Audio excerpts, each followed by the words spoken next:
parfois les gens, c'est vrai que Ce sont des évocations poétiques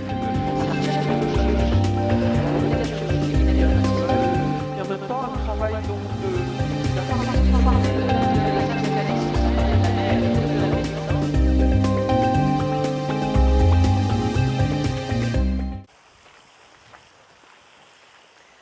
Bonjour, bienvenue à la Villa Les Palmiers, qui est un des derniers vestiges de la grande période de l'histoire de la villégiature à Nice et qui a la chance d'avoir été protégée malgré l'urbanisation de la colline de Fabron.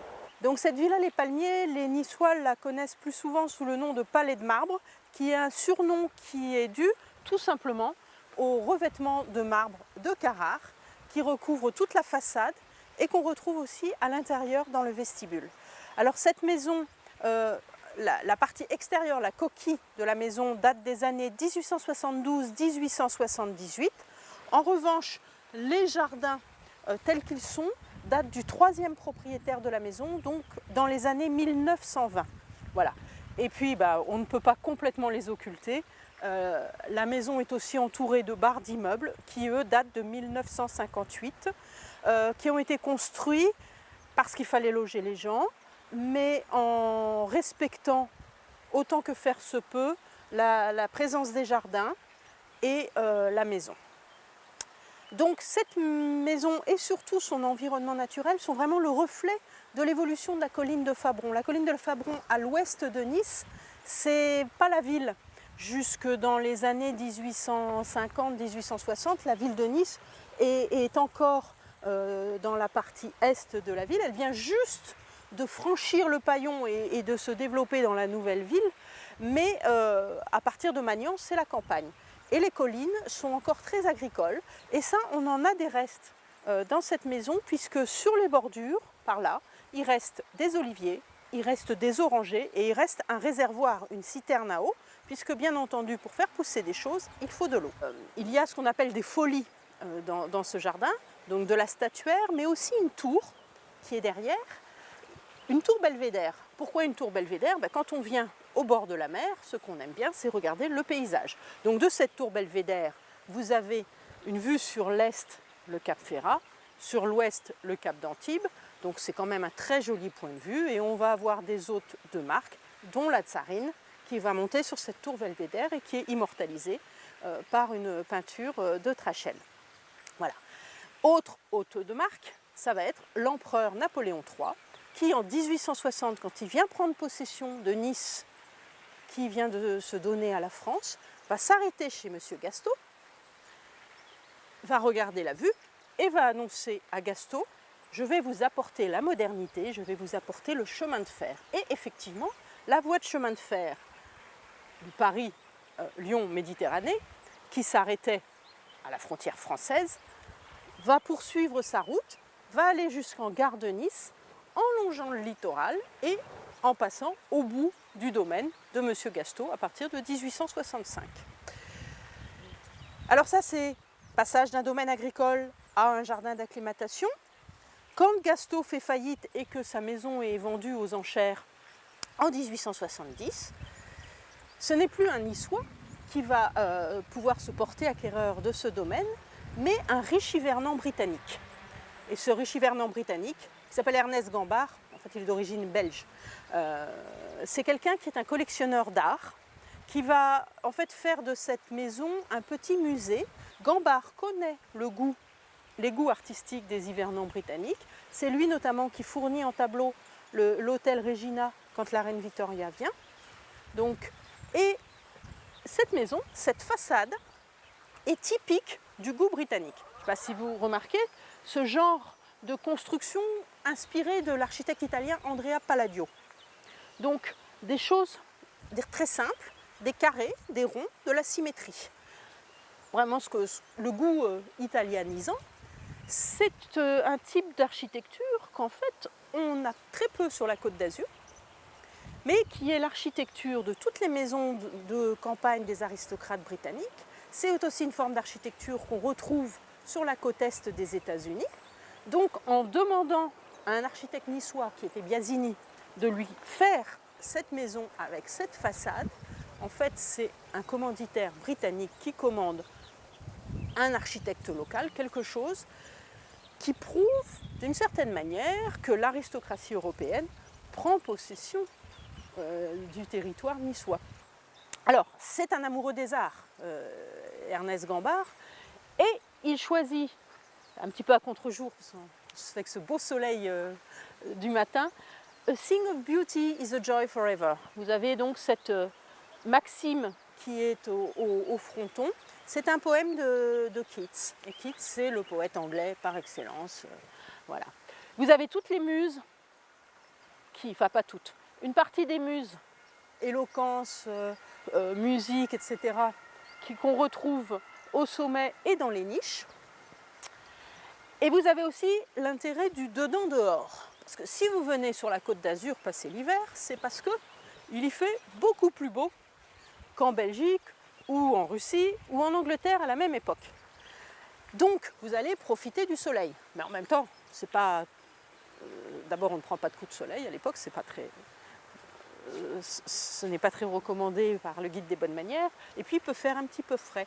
Donc en fait, vous avez le système de la loggia, où les gens peuvent profiter du bon air, être dehors et être quand même protégés du vent et des intempéries. Dans le même principe, en fait, il faut imaginer qu'il y avait un grand kiosque là. Bon, les Niçois connaissent, je pense, le kiosque du parc Chambrun. Donc vous imaginez un kiosque de ce genre ici. Ce kiosque qui permettait aussi d'accueillir le public pour des fêtes, des bals, des concerts, des récitals de poésie, etc., en étant dehors, mais abrité. Donc on a vraiment profité du climat, puisque c'est pour ça qu'on est venu à Nice. Alors c'est une maison qui a vécu aussi, c'est ça qui est intéressant. Il y a vraiment la patte de chacun des propriétaires, et Gambart donc est mort dans cette maison en 1902. Donc cette maison est mise en vente. Il reste quand même 23 hectares sur la colline de Fabron, on est en 1902, et là on a un passage. C'était un hivernant britannique, et bien nous allons avoir un aristocrate russe, le baron Alexandre de Falsfein, qui se porte acquéreur de la maison et des jardins. Le baron de Falsfein vivait ici avec sa deuxième femme et ses 3 enfants, dont la petite Thaïs, qui est née dans cette maison. Donc elle a vécu.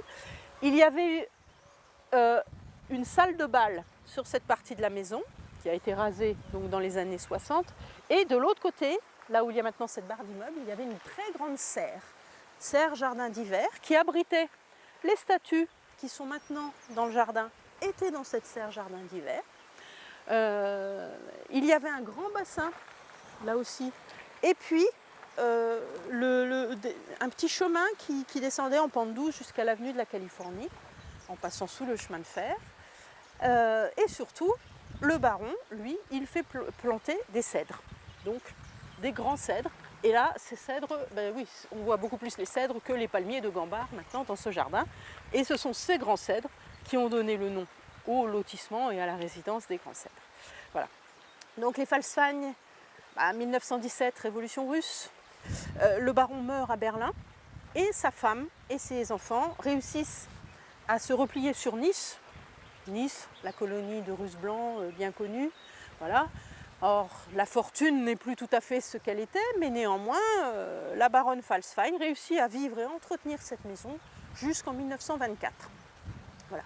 1924, là, sans doute, après avoir vendu pièce à pièce tout l'ameublement, voilà, la famille est obligée de se rabattre sur un appartement du quartier Gambetta Parc Impérial. Et la maison est de nouveau mise en vente.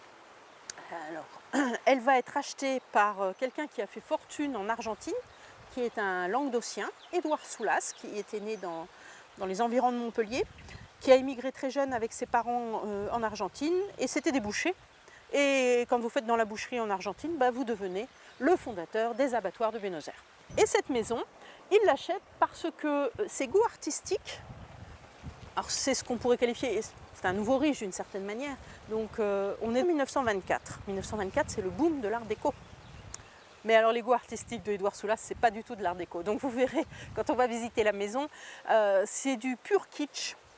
néo-rococo, cette façade néo-palladienne dont je vous ai expliqué qu'elle était en fait le reflet du goût des hivernants britanniques qui, eux, voient l'architecture de Palladio. Soulas, lui, il est persuadé d'avoir acheté Versailles. Enfin, plus exactement, le petit Trianon. La partie, voilà.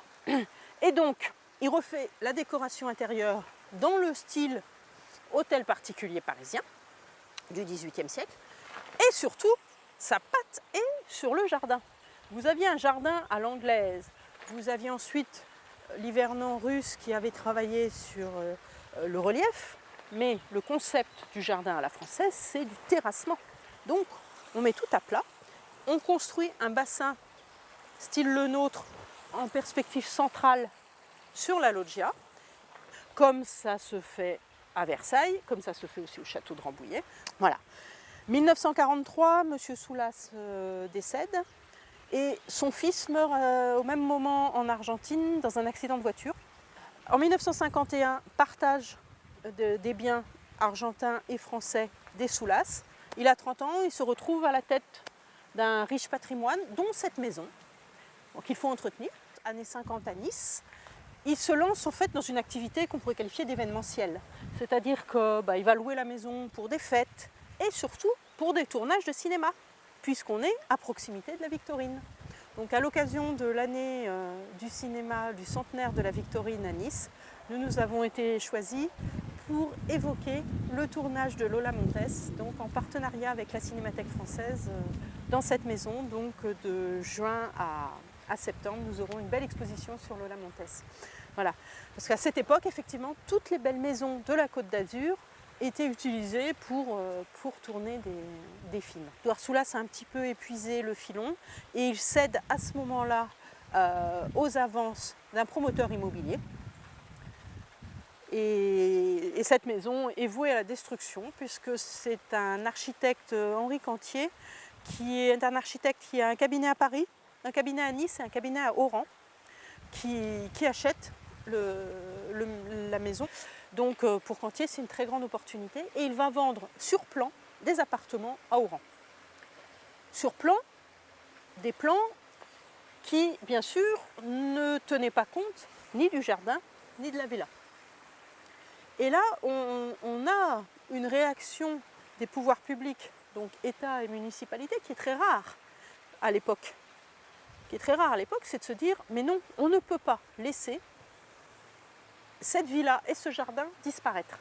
Et dans le cas des Grands Cèdres, il a même été choisi de protéger aussi la maison.